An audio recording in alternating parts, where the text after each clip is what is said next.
आखिर कैसे एक एग्रीकल्चरल रीजन जहां कभी चेरीज, पियर्स, एप्रिकॉट्स या फ्रेंच प्लम्स को हार्वेस्ट किया जाता था, आज वो एक आईटी सेक्टर के रूप में बूम कर गया। आइए जानते हैं। यूएस में कैलिफोर्निया के सांता क्लारा वैली को ही सिलिकॉन वैली के रूप में जाना जाता है।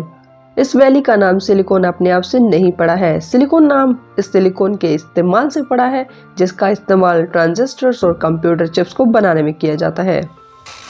आज इस वीडियो में आपको बहुत सी इंफॉर्मेटिव और ऐसी जानकारियां जानने को मिलेगी जो आपने अभी तक कहीं और नहीं सुनी होंगी, ना ही जानी होंगी।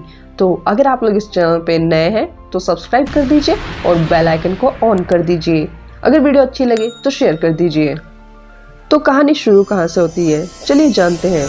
1890s तक सांता क्लारा वैली फलों के बगीचे के रूप में जाना जाता था, लेकिन 1891 में फर्स्ट मेन फेज आता है जब railway tycoon Leyland Stanford university को स्टैब्लिश करते हैं। फिर स्टैनफोर्ड यूनिवर्सिटी के प्रेसिडेंट डेविड स्टार जॉर्डन ने इसमें काफ़ी इन्वेस्ट किया ओडियन ट्यूब के डेवलपमेंट के लिए, जिसका इन्वेंशन ली डी फॉरेस्ट ने किया।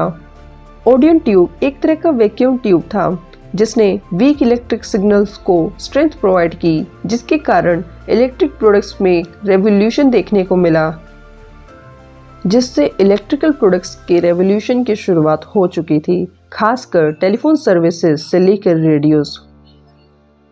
काफ़ी हिस्टोरियंस इस ग्रोथ का श्रेय स्टैनफोर्ड यूनिवर्सिटी के प्रोफेसर फ्रेडरिक टर्मन को देते हैं, जिन्होंने स्टैनफोर्ड इलेक्ट्रिकल इंजीनियरिंग डिपार्टमेंट को एक वर्ल्ड क्लास रिसर्च फैसिलिटी में कन्वर्ट कर दिया।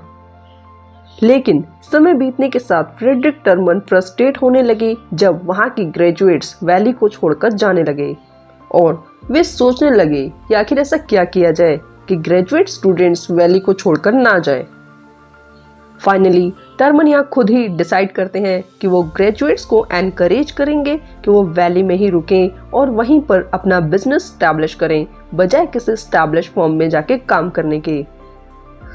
यहाँ एक छोटी सी शुरुआत हो जाती है हैवी इन्वेस्टमेंट की, जिससे कि एम्प्लॉय किया जा सके टैलेंटेड यंग पीपल्स को।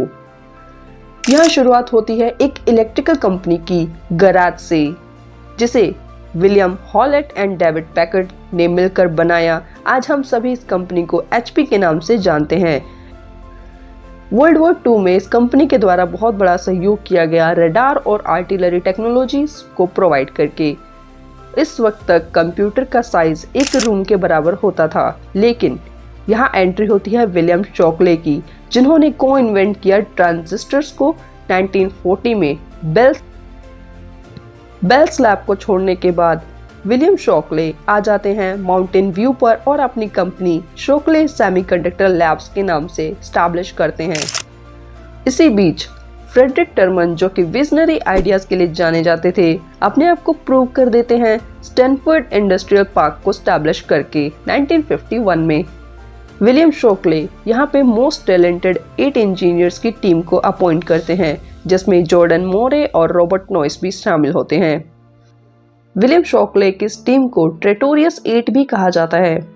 कुछ समय बाद विलियम शॉकले की कंपनी पहली होती है जिसने इंटीग्रेटेड सर्किट्स को इन्वेंट किया था, मोस्टली जिसे हम चिप्स कहते हैं। अभी तक ट्रांजिस्टर्स जर्मेनियम से बनाए जाते थे, लेकिन शॉकले की पहली कंपनी थी जिसने इसे सिलिकॉन की मदद से बनाया। लेकिन विलियम शॉकले के बुरे बर्ताव के कारण यहाँ इनकी टीम बट जाती है, छोड़ के उन्हें चली जाती है। कुछ एम्प्लॉयज पार्टनरशिप करते हैं शर्मन फेयरचाइल्ड के साथ और फेयरचाइल्ड सेमीकंडक्टर को स्टैब्लिश करते हैं 1960s में। इसका बहुत बड़ा हाथ होता है कंप्यूटर कंपोनेंट्स को प्रोवाइड करने में अपोलो प्रोग्राम में। कुछ समय बाद मोरे एंड नॉइस दोनों के दोनों छोड़ देते हैं कंपनी को और 1968 में इंटेल कंपनी को स्टैब्लिश करते हैं। 1950s तक यूएस और यूएसएसआर के बीच में टेक्नोलॉजी डेवलपमेंट को लेकर रेस हो जाती है कि कौन से देश का व्यक्ति चांद पर सबसे पहले पहुंचेगा, जिस कारण उस वक्त के प्रेसिडेंट ने नासा और दरपा जैसे डिपार्टमेंट को क्रिएट किया ताकि नई टेक्नोलॉजीज को क्रिएट किया जा सके, चाहे कितना ही कॉस्ट क्यों ना हो। कंपनी अगर प्रूव कर सकती है तो सरकार उन्हें अनलिमिटेड फंडिंग देने को तैयार थी। 1960s में दर्पा ने 70% फंडिंग किया कंप्यूटर टेक्नोलॉजी के रिसर्च में। इतनी बड़ी मात्रा में फंडिंग के कारण सिलिकॉन वैली में एक बहुत बड़ा जंप आया, जिस कारण उस एरिया को यूएस बैलिस्टिक मिसाइल और बहुत से एडवांस वेपन की डेवलपमेंट के लिए जाने लगा। सबसे बड़ी जानने की बात यह है, 1960s तक सिलिकॉन वैली अपने आप उभर कर नहीं आता है, जब तक कोल्ड वॉर और स्पेस रेस के दौरान इंटीग्रेटेड सर्किट्स की डिमांड बहुत तेजी से बढ़ती है, जिसमें अपोलो प्रोग्राम के दौरान पाया गया कि नासा ने 60% इंटीग्रेटेड सर्किट्स की sourcing Santa Clara valley area से की थी। 1964 में पाया गया कि 1/5 मिलिट्री कॉन्ट्रैक्ट्स अकेले सांता क्लारा वैली से लिए जा रहे थे। 1964 में नासा ने 1 लाख इंटीग्रेटेड सर्किट्स को फेयरचाइल्ड सेमीकंडक्टर से परचेज किया। 1965 तक स्टैनफोर्ड इंडस्ट्रियल पार्क 40 बड़ी कंपनियों का घर बन चुका था, जिसमें 11,000 से ज्यादा लोगों को एम्प्लॉय किया गया था। यहाँ बहुत ही बड़ा माइलस्टोन आता है। 1969 में स्टैनफोर्ड यूनिवर्सिटी एस्टैब्लिश करती है 4 में से 1 नोड, जिसको हम कहते हैं ARPANET। ARPANET एक तरह का एक्सपेरिमेंटल कंप्यूटर नेटवर्क प्रोग्राम था, जिसको फंडिंग दर्पा ने की थी।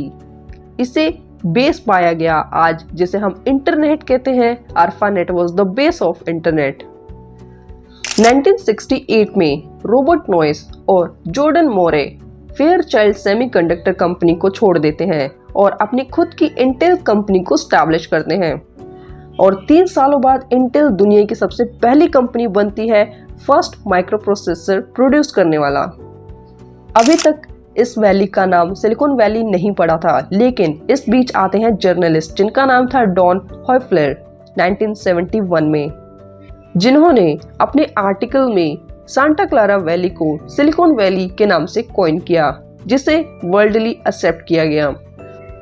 1972 में 2 बहुत ही बड़ी वेंचर कैपिटल फर्म्स आती हैं, जिनका नाम है ट्रेनर पार्किंस एंड सिक्योर कैपिटल।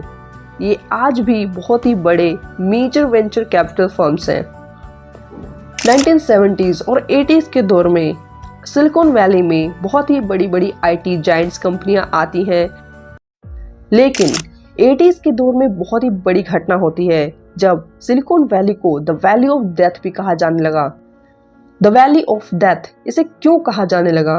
क्योंकि लोगों के मन में डर समा गया कि जिस तेजी से रोबोट्स और कंप्यूटर्स फैल रहे हैं, आने वाले समय में ये ह्यूमन वर्कर्स की जगह को ले लेंगे। इंटरनेट की शुरुआत 1969 में हो चुकी थी, लेकिन बहुत ही स्लो हुई थी। 1990s में .com का एरा आता है, जिसमें इन्वेस्टर्स बहुत ही बड़ी मात्रा में फंडिंग करने लग जाते हैं।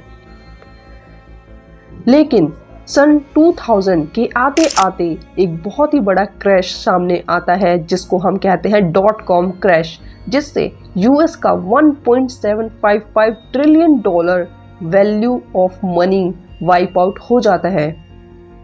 कई एनालिस्ट के हिसाब से आज भी सिलिकॉन वैली इस बड़े क्रैश से अभी तक नहीं उभर पाया है। आज भी आईटी सेक्टर स्ट्रगल फेस कर रहा है इस बढ़ती महंगाई के दौर में, और साथ ही कोविड-19 की मार झेल रहा है।